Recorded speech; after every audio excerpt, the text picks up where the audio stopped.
बसर गिती खादाना कमी कोड़ा छिनी सेना गिती पूर्ति ते चिकड़ धीरे पोसा बढ़ाया साई धीरे बोलर धीरे सजा बढ़ाया पूर्ति ते चिकड़ धीरे पोसा बढ़ाया साई धीरे बोलर धीरे सजा बढ़ाया साई धीरे में दीपिल लेखन मने बुझवा बोलर धीरे में दीपिल लेखन मने बुझवा साई धीरे में दीपिल लेखन मने बुझवा बोलर धीरे में दीपिल लेखन मने बुझवा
फालतू अलमोड़ा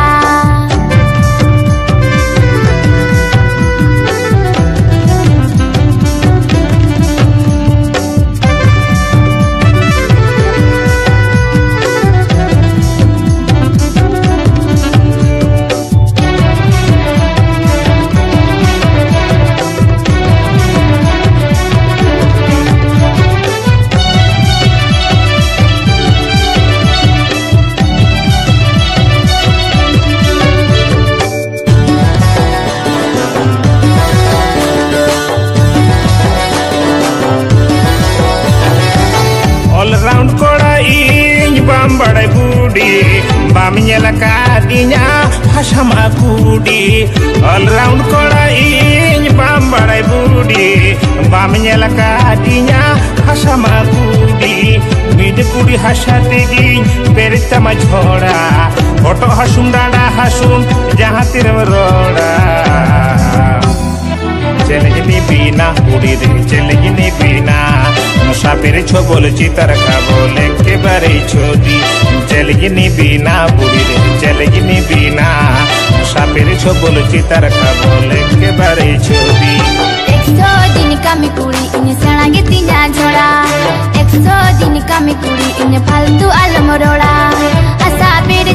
चिटिगिने लांगाए या कोड़ागे मुरोम पेरे चिटिगिने पेंगे दिया कोड़ागे असा पेरे चिटिगिने लांगाए या कोड़ागे मुरोम पेरे चिटिगिने पेंगे दिया कोड़ागे लांगा आने गोई उहर गोदा जिरो ओड़ागे लांगा आने गोई उहर गोदा गिती छोड़ागे लांगा आने गोई उहर गोदा जिरो ओड़ागे लांगा आने गोई उहर गोदा गिती छोड़ागे साई धीरे में दीपिल लेखन मने बुझवा बोलर धीरे में दीपिल लेखन मने